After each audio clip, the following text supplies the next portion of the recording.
Matric के बाद student को कौन सी फील्ड ज्वाइन करनी चाहिए? उसको मेडिकल में जाना चाहिए, उसको नॉन मेडिकल में जाना चाहिए, उसको कंप्यूटर की फील्ड में जाना चाहिए या फिर उसको कॉमर्स को ज्वाइन करना चाहिए?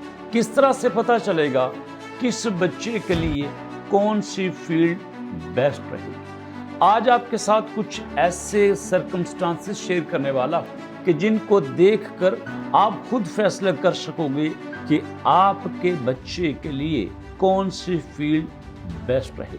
अगर आप स्टूडेंट हैं या आपकी फैमिली में से कोई स्टूडेंट है और मैट्रिक के बाद फर्दर स्टडी करना चाहता है तो ये वीडियो आप जरूर देखें। क्या है आज की वीडियो में, जानने के लिए चलते हैं वीडियो की डिटेल की तरफ। बिस्मिल्लाहिर्रहमानिर्रहीम। आपके अपने चैनल असासा जोन पे खुशामदीद और शहबाज अहमद की तरफ से अस्सलाम वालेकुम। दोस्तों, ये वीडियो क्यों बना रहा हूँ, इसके पीछे एक सच्चा वाकया है। कल की बात है कि मुझे मेरे एक दोस्त ने बुलाया। उनकी बच्ची ने मैट्रिक का एग्ज़ाम पास किया और हार्डली उस बच्ची ने 70% मार्क्स गेन की। अब बच्चे का वालिद ये चाहता था कि बच्ची मेडिकल की फील्ड में जाए। बच्ची से पूछा गया तो वो कहती है कि मुझे केमिस्ट्री पढ़ना अच्छा लगता है। और बच्चे की वालदा इस बात से परेशान थी कि आने वाले वक्तों में फ्यूचर पता नहीं किस तरह का होगा।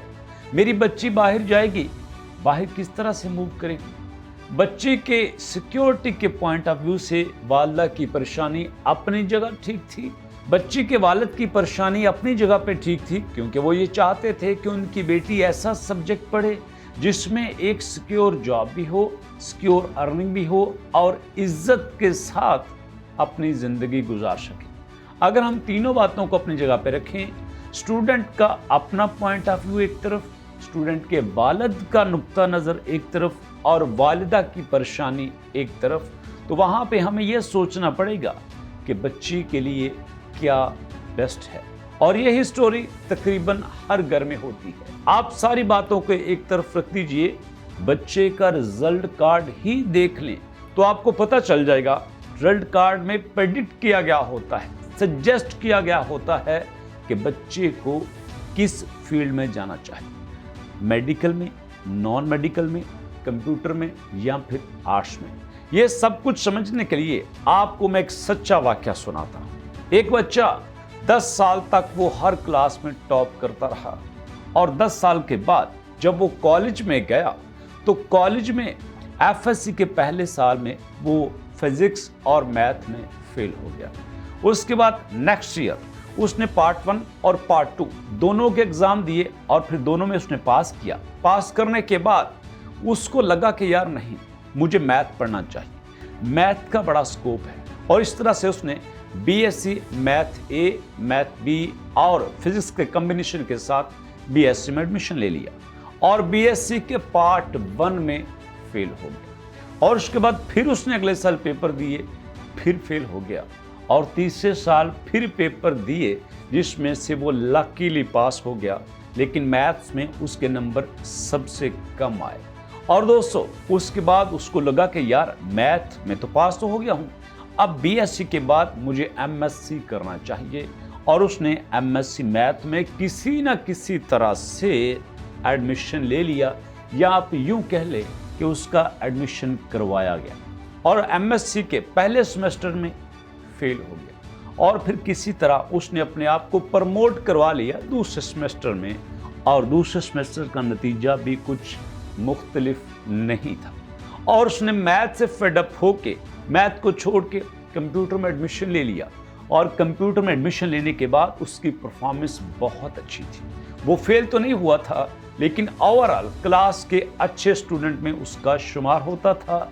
और इस तरह से उसने करीब 67% मार्क्स के साथ अपनी एमएससी कंप्यूटर साइंसेज को पास किया। और एमएससी कंप्यूटर साइंसेज करने के बाद जब वो प्रोग्रामिंग की फील्ड में आया तो इतना अच्छा परफॉर्म नहीं कर सका जितना उसके बाकी क्लास फेलोज करते थे। और इस तरह से उसने उस फील्ड को भी छोड़ दिया और आगे जनाब टीचिंग के फील्ड में। टीचिंग की फील्ड में उसने आके काम किया। पहले वो एज ए सिंपल टीचर के तौर पे काम किया, फिर वो टीचर ट्रेनर बना और फिर उसको वहाँ से पता चला कि जब मैं लोगों के साथ कम्युनिकेट करता हूँ, जब मैं लोगों से बात करता हूँ, तो उसके अंदर कुछ नेचुरल ऐसी स्किल हैं कि वो दूसरों से कुछ अच्छा परफॉर्म करता है। और फिर उसने उसी ट्रेनिंग को सामने लेके ट्रेनिंग के बारे में कुछ वीडियोस बनाना शुरू कर दी और आहिस्ता आहिस्ता आहिस्ता उसने दूसरे चैनल्स भी बनाए और आज वो स्टूडेंट आपके सामने है, मीन्स मैंने दोस्तों पहले मैथ्स रखा, मैथ्स के बाद कंप्यूटर और उसके बाद मुझे पता चला कि नहीं, मेरी बेस्ट परफॉर्मेंस तो पब्लिक स्पीकिंग में है। ज़रा सोचिए, बीएससी डबल मैथ फिजिक्स एक तरफ, बीएससी के बाद एमएससी कंप्यूटर साइंसेस एक तरफ, और आजकल जो मेरी सारी सर्विसेज हैं, जो मेरी सारी आउटपुट हैं, वो टोटल पब्लिक स्पीकिंग के बारे में हैं, जिसमें से मैं सबसे ज़्यादा रेवेन्यू कमा रहा हूँ। और यही होता है आपके रिजल्ट कार्ड के साथ। जब मेरा रिजल्ट कार्ड आता था तो मेरे रिजल्ट कार्ड में सबसे ज़्यादा मार्क्स मेरे या तो इंग्लिश में होते थे या फिर उर्दू में हुआ करते थे, क्योंकि जब भी स्टोरीज लिखनी होती थी तो मैं लंबी लंबी स्टोरीज लिखता था, अपने पास से लिखता था और शानदार लिखा करता था। मज़े की बात बताता हूँ, बीएससी डबल मैथ फिजिक्स के साथ जब मैं कर रहा था, मेरे साथ वाले स्टूडेंट जो मुझसे बहुत अच्छे नंबर लेते थे, हमेशा उनके इंग्लिश में बहुत कम नंबर आते थे, अप्रॉक्सीमेटली 35%। बीएससी के इंग्लिश के सब्जेक्ट में इंग्लिश में बहुत कम नंबर आते हैं, जबकि मेरे बगैर पढ़े बहुत अच्छे नंबर आते थे।